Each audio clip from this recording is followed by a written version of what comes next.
I'm Matt Stewart and I'm down here in Somerville on the Mornington Peninsula to check out the Chief's Son Distillery. Gonna go have a chat to Stewart now.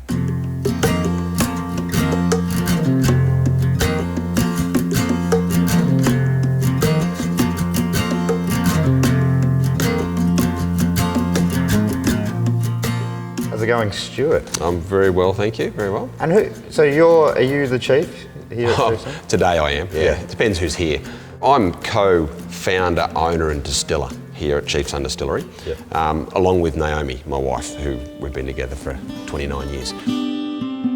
The concept of the Chief's Son is actually our name flipped around. Right. So Macintosh, or Vic Untaishik in Scottish Gaelic, actually means son of the chief. Right. So hence when we named the distillery, we flipped it around to be Chief's Son Distillery. And that goes back quite a few centuries. It does, yeah. That's why it's all our base products are called 900 something, 900 standard, 900 pure malt, and because it was in the early 1100s that the King of Scotland, or the Chief of Alba, as he was at the time, he awarded our family a battle honour for fealty in battle, over 4 successive kings. Right. So that Vic Untaishik, son of the chief, meant you were the son of the Chief of Scotland. So we've reflected a lot of that family heritage and lineage through the design. Where did it all begin for Chief's Son? The short version is I bought the whiskey, but Dad won the trip. Right. So and what was the trip? It was one of those 25-word competitions, why you should go to Scotland. Dad wrote these amazing words. He wrote, "My grandparents passed the love of whiskey through my parents to me. I want to make sure my children pass it on to their children." Right. You know, probably about halfway through the trip, I already thought about what Dad had written.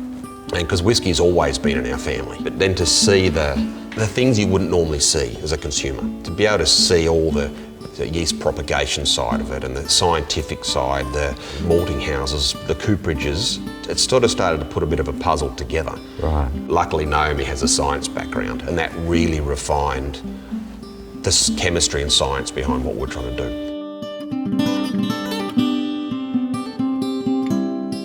So we designed the distilling system, and that's where it all starts, to be honest. So little things, so we run an electrically fired still. It means that this still gets hotter than most commercial distilleries. Instead of just heating the whiskey wash to extract the alcohol, we actually cook it. So much hotter elements means we're caramelising a lot of those residual yeasts, and you can't replicate that. The size of our still is quite big. It's a 4,000 litre still, but everything about it, the design of the swan neck, we have a down-facing line arm. It means that our whiskey comes out very big and oily, and that's what we wanted to create. So the whole design of a distillery is about creating the style of whiskey you want. But so it's where you can't replicate someone else's whiskey. So instead of doing a whiskey and then aging in different things, American, French, port, sherry, we actually produce 3 very different whiskies, and then we age them all in the same type of barrel, all sherry or Apra, French oak. So it makes a very predominant and distinctive whiskey. Old world was all about the sherry barrels, and so that's where we wanted to go. We have 4 main product lines. The American oak we haven't released yet. Right. It's just not ready, and we don't release things that aren't ready. Is that part of the job, testing and making sure things are ready? Yes, sir. Yeah, but it's not as fun as you think, and it's one of those you've got to get right processes. So it's quite a complex process to, let's say, vat 5 barrels. We start with 10, and we try and select them down, narrow them down to then iron out the inconsistencies in each. So you've already you're quite a young company, really. I mean, it started 8 years ago, but... Yeah. So we've been producing commercially for 4.5 years, I think it is. You're starting to sell already all around the world, is that? We are. Does it feel like that's happened quicker than you're expecting? Yes, it has, yeah. Someone said to me, watch out, it's like strapping on a rocket. Right. And they were right. All this talk has got me pretty fascinated. Can I have a little taste? Absolutely. Let's do it.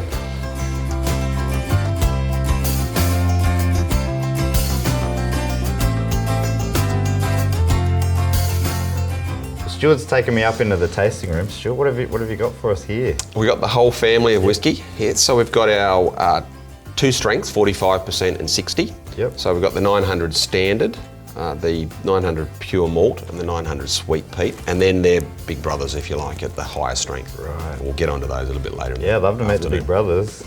We should start with it. We'll pour it, let it breathe a little Okay. bit, and then we can get into the tasting of it. Okay. The 900 standard is a big beer malt whiskey. And when I say that, I mean, instead of using a distiller's malt, ours is roasted to a high level. So this is our base malt that we use. Yep. It's a very biscuity, so it's essentially roasted at a higher temperature. So we lose the sugar, but it creates more of a flavoursome.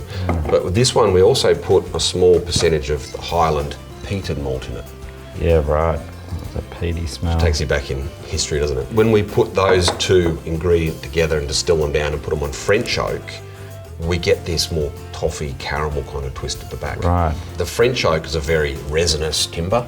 There's a lot of sap, if you like, or oak. I've always said that about French oak. Exactly. Very resonant. Very, very resonant. But it imparts a lot of those sappy characteristics very early on. Yep. So this whiskey's 3.5 years old. It picks up these sort of rum and raisins kind of chocolate flavour, but it's also your grandmother's Christmas pudding. All those sort of sherry tastes and stewed stone fruits and stuff. So before you try that, Slungever. Slungever.